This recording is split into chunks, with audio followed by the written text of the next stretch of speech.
नमस्कार दोस्तों, मेरा नाम है प्रदीप चौहान। बात समझनी है तो पूरी सुननी होगी। वक्त का पहिया कैसे घूमता है और वक्त कैसे अपना इंसाफ खुद करता है, ये एक कुदरत का अजब सा करिश्मा है। एक मैसेज है, नमस्कार मेरे प्यारे देशवासियों, व्हाट अ राइड। 41 साल बाद हम वापस अंतरिक्ष में पहुंच गए हैं। कमाल की राइड थी। इस समय हम 7.5 किलोमीटर प्रति सेकंड की रफ्तार से पृथ्वी के चारों तरफ घूम रहे हैं और मेरे कंधे पर मेरे साथ मेरा तिरंगा है, जो मुझे बता रहा है कि मैं आप सबके साथ हूँ। जय हिंद, जय भारत। ग्रुप कैप्टन शुभांशु शुक्ला, जो इस वक्त अंतरिक्ष की सैर पर है। जिक्र कब उन्होंने किया, कब उनका ये मैसेज आता है? कल 25 जून को। वो 25 जून जिसे इस देश में संविधान हत्या दिवस के रूप में मनाया जाता है, क्योंकि 50 साल पहले आज ही के उसी 25 जून के दिन इस देश में तत्कालीन प्रधानमंत्री इंदिरा गांधी ने इमरजेंसी लगाई थी, जिसे ये सरकार लोकतंत्र की हत्या बताती है, संविधान की हत्या बताती है। और उसी दिन मैसेज आता है ग्रुप कैप्टन शुभांशु शुक्ला का, और प्रधानमंत्री समेत समस्त देशवासी और समस्त नेता, राहुल गांधी समेत सब लोग उन्हें बधाई देते हैं। लेकिन कुदरत का इंसाफ देखिए, जिस दिन इस देश में इंदिरा गांधी को डिक्टेटर और बताने की कोशिश की जा रही, उन्हें बदनाम करने की कोशिश की जा रही, ठीक उसी दिन जिस शख्स को सब शाबाशी देने, तारीफ करे, वो जिक्र करता है 41 साल पहले का, कि हम 41 साल बाद फिर अंतरिक्ष पहुंच गए। और वो 41 साल पहले कब हम अंतरिक्ष में पहुंचे थे, और वो 41 साल पहले जब भारत ने पहली बार अंतरिक्ष पर कदम रखा था, उस वक्त भी इस देश की प्रधानमंत्री इंदिरा गांधी थी। और उस वक्त कैप्टन राकेश शर्मा ने जो वहाँ से मैसेज भेजा था, वो भी पूरे देश ने सुना था, जब उन्होंने कहा था कि ऊपर से देख के मैं कह सकता हूँ कि सारे जहां से अच्छा हिंदुस्तान हमारा। 41 साल पहले उसी प्रधानमंत्री, जिस प्रधानमंत्री को बदनाम किया जा रहा था कल के दिन, उसी प्रधानमंत्री की एक अचीवमेंट बिना किसी के कोशिश के कुदरत ने अपने आप इस देश के सामने रख दी, कि जब लोगों ने सुना कि वो कह रहे हैं ग्रुप कैप्टन शुभांशु शुक्ला कि 41 साल बाद हम अंतरिक्ष में पहुंच गए, जब गूगल आज की जनरेशन करने लगी तो पता लगा 41 साल पहले जब देश ने अंतरिक्ष में कदम रखा था, तो वही इंदिरा गांधी प्रधानमंत्री थी। यह है कुदरत का इंसाफ, यह है कुदरत का तराजू, जो सबको बराबर रखता है। जो इस दुनिया में नहीं है, उन्हें बदनाम करने की लाख कोशिश की जाती है। कहीं ना कहीं कुदरत सच में अपना इंसाफ कर देती है। ये मैं इंदिरा गांधी के बारे में ही नहीं, इनफैक्ट गांधी, नेहरू को भी इस देश में जिस तरह से पिछले 11 साल से बदनाम करने की कोशिश की जा रही, वक्त वक्त पे उनकी सच्चाई भी खुद ब खुद सामने आ जाती है।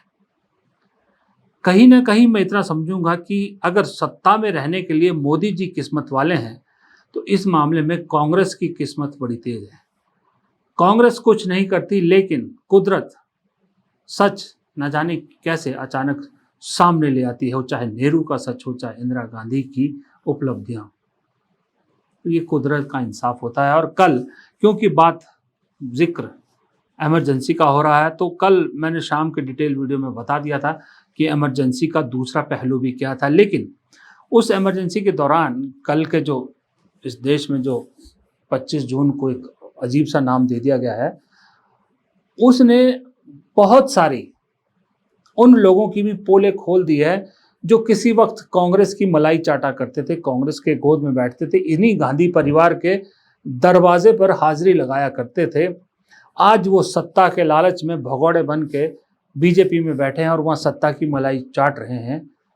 और इस अब जब मलाई चाटने को मिलेगी तो जाहिर सी बात है आपको चमचागिरी भी करनी पड़ेगी, चापलूसी भी करनी पड़ेगी। लेकिन उस चापलूसी के चक्कर में, इंदिरा गांधी को बदनाम करने के चक्कर में, कांग्रेस को बदनाम करने के चक्कर में ये भगौड़े चापलूस अपने बुजुर्गों की जो कमाई इज्जत है उसको भी दागदार करने से नहीं चूके। यह दिमाग नहीं चला कि भाई अगर मैं इस चीज की तारीफ कर रहा हूं, उसको बुराई कर रहा हूं, तो उसमें हमारे खुद के बुजुर्ग भी लपेटे जा रहे हैं। मैं 3 लोगों के कल के आपको उदाहरण है वो दिखाता हूं। सबसे पहले सबसे बड़े भगौड़े ज्योतिरादित्य सिंधिया। इन भाई साहब ने कल एक्स पर मैसेज लिखा, क्योंकि प्रधानमंत्री ने इमरजेंसी को काला दिवस, काला अध्याय इस देश का बताया, तो उनको खुश करने के लिए उनके ट्वीट को रिट्वीट करते हुए लिखते हैं, मेरी पूज्य आजी अम्मा श्रद्धेय राजमाता विजय राजे सिंधिया जी ने राजपथ को त्याग कर लोकपथ की राह चुनी थी। लोकतंत्र और जनसेवा के प्रति उनकी निष्ठा ने भारतीय राजनीति को नई दिशा दी। आपातकाल के दिनों में भी लोकतंत्र की पुनर्स्थापना के लिए उन्होंने संघर्ष किया। तत्कालीन कांग्रेस सरकार ने उन्हें कई तरह की यातनाएं दी और अत्याचार किए, उनको जेल में भी डाला, लेकिन वो न झुकी, न दबी, न टूटी। लोकतांत्रिक मूल्यों और संविधान के सम्मान के लिए वो अडिग रही। उनके विराट व्यक्तित्व और कृतज्ञ पर आदरणीय प्रधानमंत्री श्री नरेंद्र मोदी के विचार हम सभी के लिए प्रेरणादायक हैं। तो भाई साहब को सच्चाई भी लोगों ने मुंह पे उस वक्त बता दी, रख दी सामने कि दादी की तारीफ कर रहे हैं आप, लेकिन पिता को कैसे भूल गए? वही पिता जिनका नाम माधवराव सिंधिया था, 1980 में इन्हीं इंदिरा गांधी की कांग्रेस में सांसद बनकर आए थे और बाद में कांग्रेस में मंत्री भी रहे। यही इंदिरा गांधी के सामने आपका परिवार इमरजेंसी में जो विदेश चला गया था, लौट के आया और इंदिरा गांधी के शरण में गया। इंदिरा गांधी ने पार्टी में लिया, आपके पिता को सांसद बने।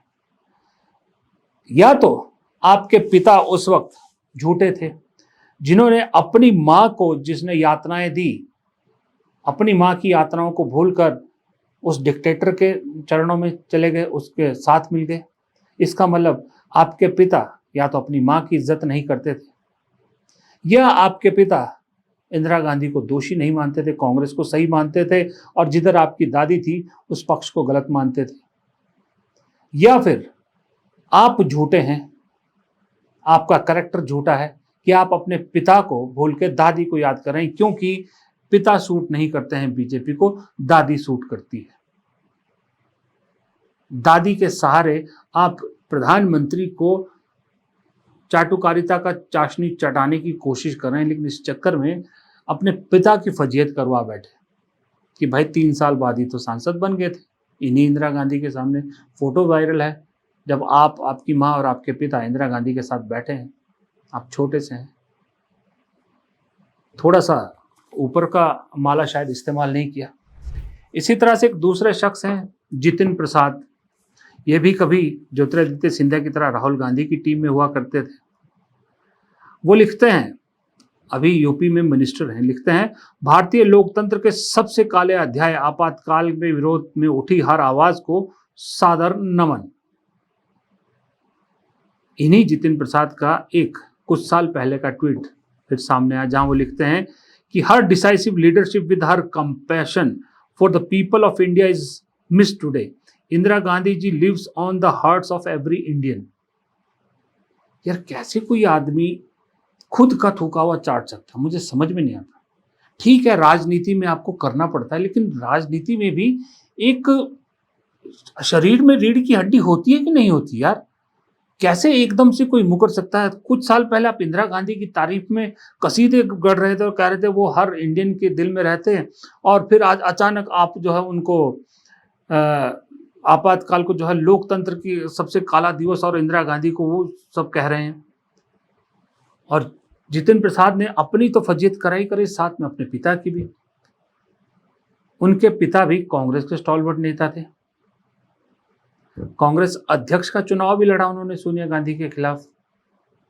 तो आपके पिता, अगर आप कांग्रेस, आपके पिता कांग्रेस में थे, उसी कांग्रेस में जो इंदिरा गांधी की कांग्रेस थी, क्योंकि पहले कांग्रेस आई भी कहा जाता था इसको, और उसके बाद आप भी अपने पिता के उंगली पकड़ के उसी कांग्रेस में आए, तो आप यहाँ ये कहना चाह रहे हैं कि आपके पिता गलत थे जिन्होंने कांग्रेस को चुना राजनीति करने के लिए? आपातकाल के दौरान भी वो कांग्रेस में ही थे, तो इसका मतलब वो गलत थे।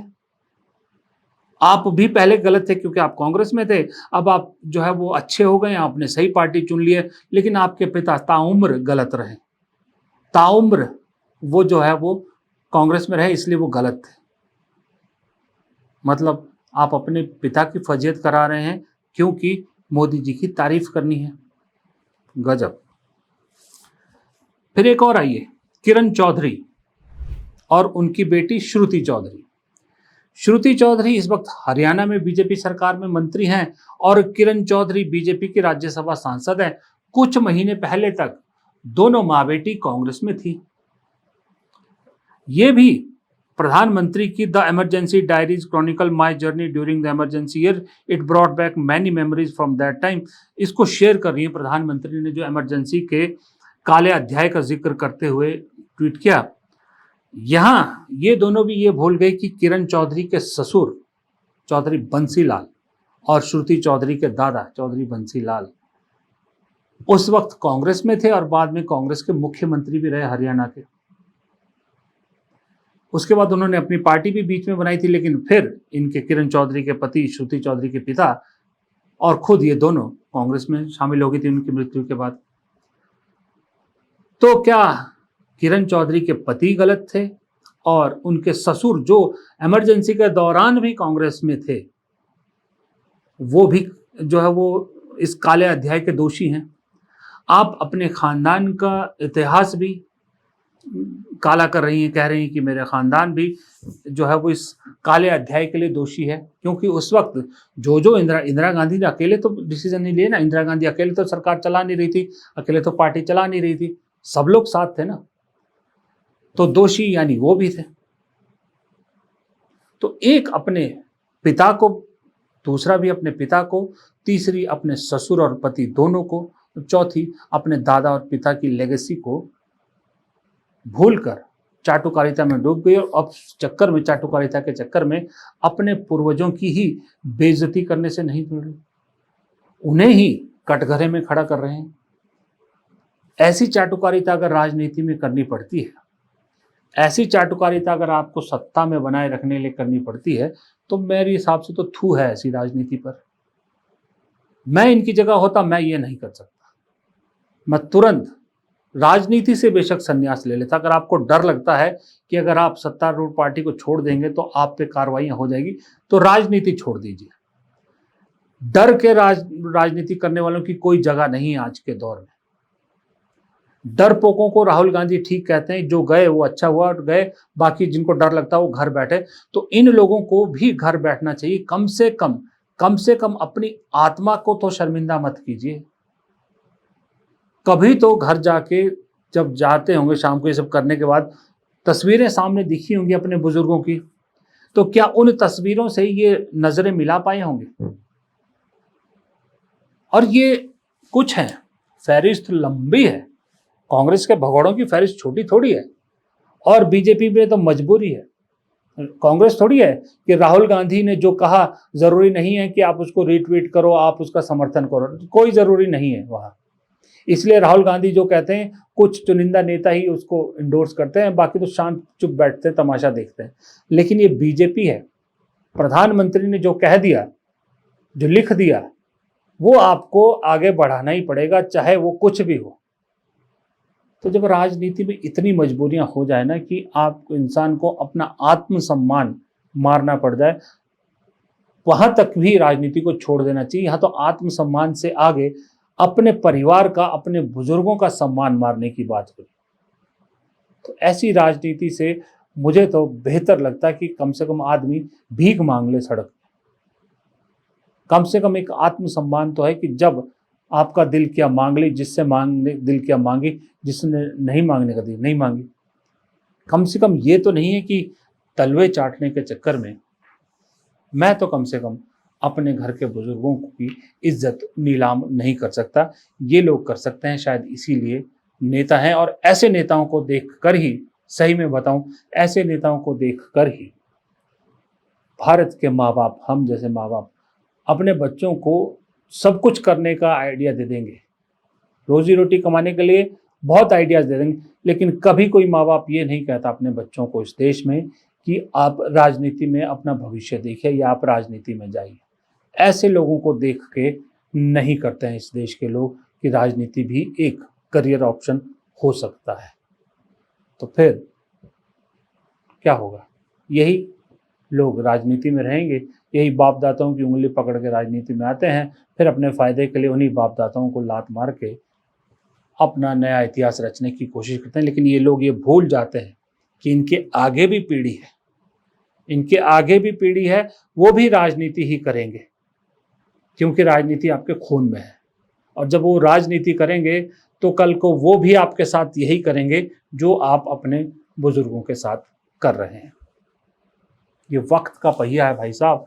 जब 41 साल बाद, 41 साल पहले का जिक्र ठीक उसी दिन आ सकता है जिस दिन उस शख्स को, उस शख्सियत को, उस मजबूत शख्सियत को तार तार करने की कोशिश की जा रही, बदनाम करने की कोशिश की जा रही, नाकाम कोशिश की जा रही।